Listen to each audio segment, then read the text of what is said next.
हाथ जोड़कर मेरी ये प्रार्थना है कि एक बार आप मैं जैसे बताता हूँ इस प्रकार भक्ति मार्ग में चलें। निश्चित जो भी आपके इष्ट देव हैं वो सच मानिए, उनके लिए कोई बड़ी बात नहीं।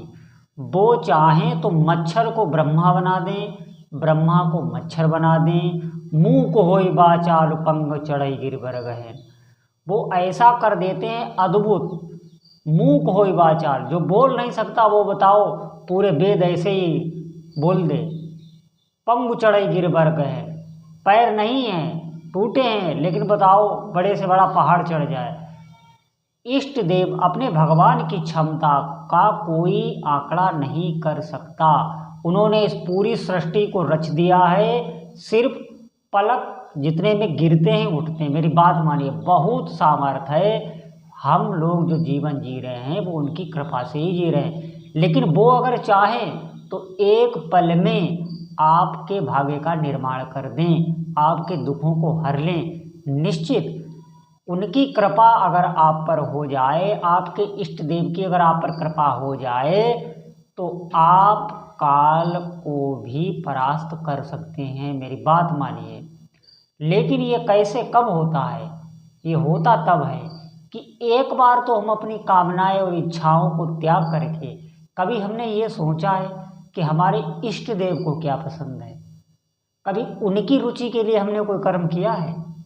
कभी उनका प्रेम पाने के लिए, कभी उनकी खुशी के लिए हम जिए हैं? हम तो हमेशा अपने लिए जिए हैं, अपने शरीर के पालन पोषण, शरीर संबंधित। क्या कभी इष्ट देव के लिए हम जिए हैं? क्या उनकी इच्छा, क्या हम कभी अपनी कामनाओं को मारकर कभी भी अपने दुखों को उनसे ना कहने की हमने इच्छा की है कि हम अपनी जो भी कष्ट हैं हम सह लेंगे, पर हम आपसे कुछ नहीं कहेंगे।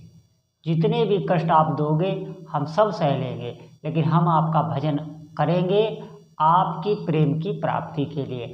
आपसे हमें प्रेम हो जाए इसलिए हम भजन करेंगे। हम आपकी खुशी के लिए जिएंगे। हमें जो भी संकट मिलेगा, जो भी दुख मिलेगा उसे हम सहेंगे, लेकिन आपसे हम कुछ नहीं कहेंगे। अगर ये बात आपने कर ली तो निश्चित मानिए फिर सब वो हो जाएगा जो आपने सोचा होगा। अगर इस प्रकार आप भजन करते हैं, निश्चित ये बहुत बड़ी बात है। ये प्रायः बताई नहीं जाती है, क्योंकि इसमें साधक फिर ये जो बात है अध्यात्म की, इसको गलत अर्थ में ले लेता है, वो पीछे हटने लगता है, लेकिन वो इसका रहस्य नहीं समझता। इसका रहस्य है, अगर आप निष्काम भाव से अपने इष्ट देव की आराधना कर रहे हैं, उनका नाम जप कर रहे हैं, तो वो द्रवित हो जाते हैं। निश्चित वो सब आपकी मनोकामनाएं स्वतः ही पूर्ण करने लगते हैं। क्या आपको नहीं पता, क्या इष्ट देव को नहीं पता है कि आपके हृदय में क्या चल रहा है? कौन सी चीज़ है जो आपको बार बार परेशान कर रही है? किस कारण आप दुखी हैं, किस कारण आप सुखी हैं? आपका पूर्व जन्म में आप कौन थे, ये जन्म में कौन है, आगे आपका क्या हो? उनको सब पता है, वो हृदय में बैठे हैं। निश्चित मानिए, आप जो उनका एक एक नाम जप रहे हैं उनको सब पता है, लेकिन वो ये बात देखते रहते हैं कि ये मुझसे स्वार्थवश प्रीति करता है या निस्वार्थ करता है। देंगे वो तब भी, स्वार्थ पूर्वक भी आप करें तो भी वो देंगे, ऐसे नहीं होते हैं। उनका हृदय हमारी लोगों तरह नहीं होता है। वो पूरे संसार के पिता हैं, उन्हें सब मालूम है। लेकिन आप गौर करें, अगर हम इस प्रकार से भक्ति करें, उनके लिए जिएं, हम उनकी खुशी के लिए कर्म करें। और उनकी खुशी किन कर्मों में? जो कर्म दूसरों को सुख पहुंचाते हैं, जो कर्म दूसरों को दुख नहीं देते हैं, उन कर्मों में ईष्टदेव प्रसन्न होते हैं। हम सबकी सेवा निस्वार्थ भाव से करें और उससे अपेक्षा भी ना रखें। अपेक्षा रखेंगे तो आपसे गलती बनेगी। हम सेवा करेंगे अपने इष्ट देव की प्रसन्नता के लिए, वो हमारे साथ क्या कर रहा है इस पर हम ध्यान नहीं देंगे। निश्चित मानिए ये बात बिल्कुल समझ में नहीं आएगी, ये परमार्थ है। इसमें ऐसा ही होता है, इसमें जो दूसरा होता है उसमें अपना इष्ट देव ही देखा जाता है। ये बहुत ऊंची अवस्था है, लेकिन आप चलें, इसमें ऐसा रहस्य छिपा है इस बात में कि अपने इष्ट देव की निष्काम भाव से सेवा करना और जो भी कष्ट आया उसको सहन कर लेना, उनसे ना कहना, तो फिर बहुत बड़ा हर्ष आपके हृदय में पड़ेगा।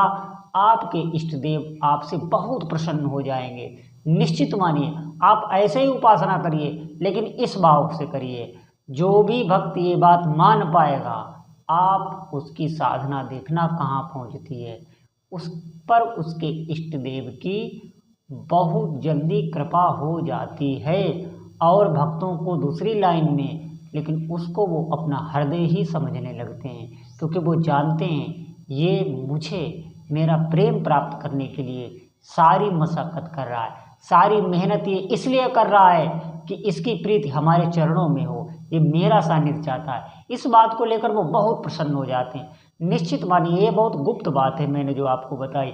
अगर आप इस पर चल सकें तो अवश्य चलें। कठिन है थोड़ा, क्योंकि इसमें चलना इतना आसान नहीं है। इसके लिए साधु संग, सत्संग और खान पान बहुत व्यवस्थित होना चाहिए, सात्विक आहार लेना चाहिए, तभी ये भावना बनती है। ये भावना उन्हीं की बनती है जिनका मन बहुत निर्मल हो चुका है। तो आप अगर ये सब ना कर सकें तो निश्चित आप नाम का आश्रय लेके नाम जप करें, बहुत अभ्यास करें नाम जप का। आपके हृदय में ये भावना बनने लगेगी।